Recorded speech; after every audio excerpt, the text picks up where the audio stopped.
Doctor صاحب یہ جو پہلا سوال میرا مہنگائی کے حوالے سے، آج اخبار کی اتنی بڑی سرخی ہے یہ جی کہ 7 سال کی کم ترین سطح پر پہنچ گئی ہے مہنگائی. آپ کو بھی ایسے ہی لگتا ہے؟ دیکھیے،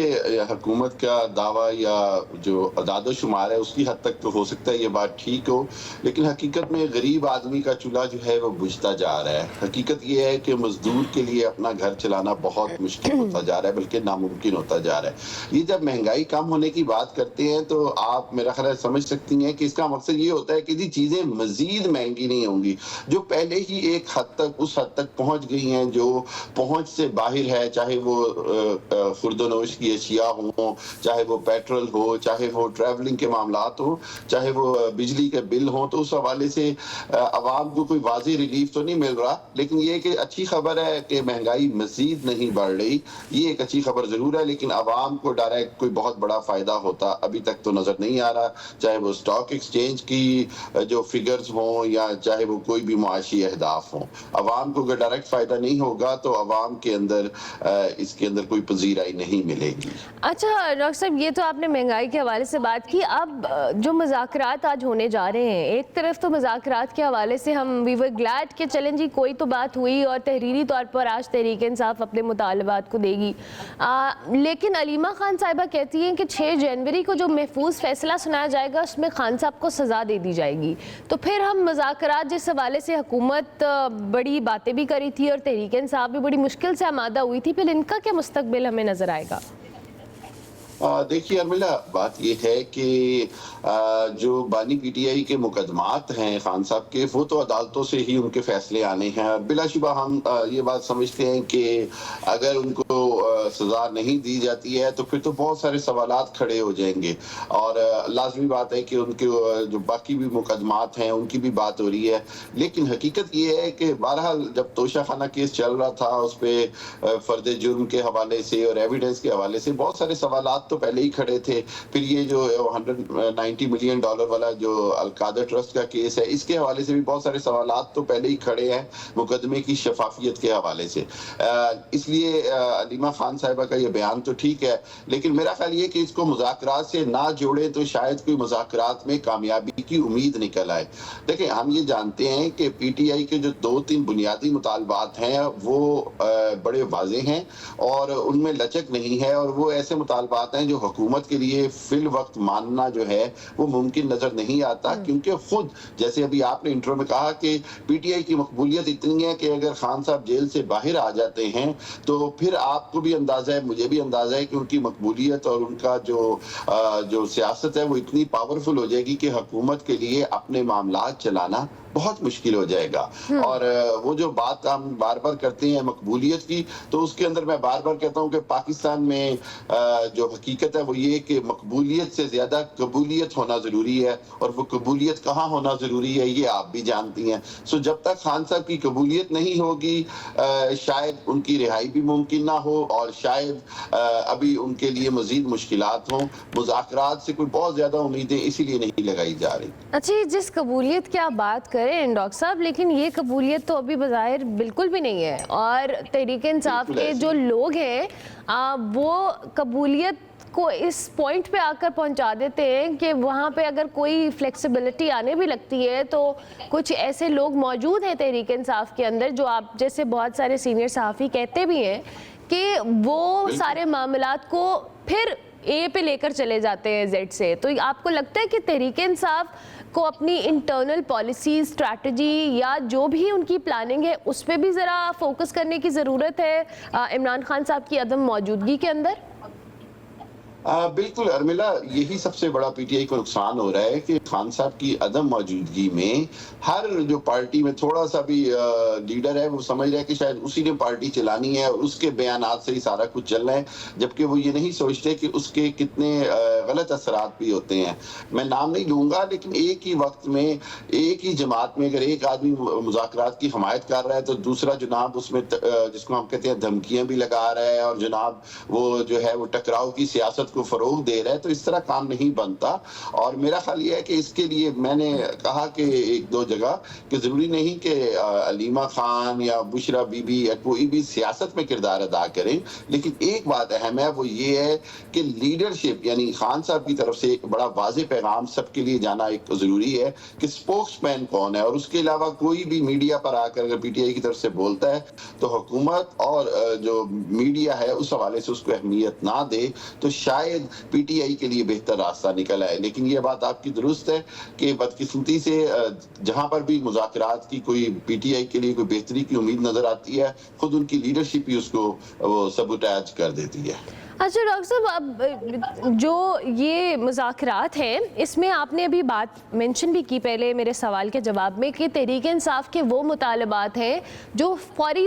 طور پر حکومت کے لیے ایکسیپٹ کرنا بالکل پاسبل نہیں ہوگا، جس میں انہوں نے قیدیوں سمیت بانی پی ٹی آئی کی رہائی کی بات کی ہے اور پھر سینئر ترین ججز کے حوالے سے انہوں نے بات کی ہے. یہ دو بظاہر ایسے مطالبات ہیں جن کو انہوں نے اتنی بڑی لسٹ سے دو مطالبات میجرلی انہوں نے رکھے ہیں. آپ سمجھتے ہیں ڈاکٹر صاحب کہ یہ مطالبات حکومت کسی طور پہ تو مانے گی نہیں، لیکن اگر کوئی بیچ کا راستہ بھی نکلتا ہے تو کوئی پاسبلٹی ہوگی کہ تحریک انصاف اس پہ آمادہ ہو بیچ کے راستے پہ؟ دیکھیے میرا خیال یہ ہے کہ ایک انگریزی میں لفظ استعمال ہوتا ہے C B M, confidence build measuring, یعنی کانفیڈنس بلڈ میجرز لینے بڑے ضروری ہوتے ہیں اعتماد سازی کے لیے. اگر حکومت جو ہے وہ کچھ جو پی ٹی آئی کی سینئر قیادت جو جیلوں میں ہے، خصوصاً پنجاب میں بہت عرصے سے کچھ قیادت جیلوں میں ہے، اگر ان کو رہا کر دیتی ہے تو اس سے شاید پی ٹی آئی کو یہ پیغام جائے کہ حکومت مذاکرات کی کامیابی میں تو سنجیدہ ہے، لیکن کچھ ایسے مطالبات جس میں خان صاحب کی رہائی ہے وہ ابھی ایک دم ممکن نہیں ہے. لیکن اگر حکومت بالکل فلیکسیبلٹی نہیں دکھاتی تو پھر میرا خیال ہے مذاکرات کی کامیابی کا کوئی امکان نہیں. ایک بات یاد رکھیں کہ جس کے پاس اختیار اور اقتدار ہوتا ہے، کامیابی مذاکرات کی کنجی اس کے ہاتھ میں ہوتی ہے. اب بدقسمتی یہ ہے کہ حکومت جو ہے وہ ظاہری طور پر مذاکرات بھی کر رہی ہے، لیکن خود حکومتی عہدیداران بھی کہتے ہیں کہ جی ہمارے ہاتھ میں تو کچھ نہیں ہے. اور جب اس طرح کا بیان دے دیا جاتا ہے تو اس سے پھر پی ٹی آئی کے اندر جو ہے وہ ایک کنفیوژن پھیلتا ہے کہ جی اگر ہم ان سے مذاکرات میں کسی بات پہ ایگری کر بھی گئے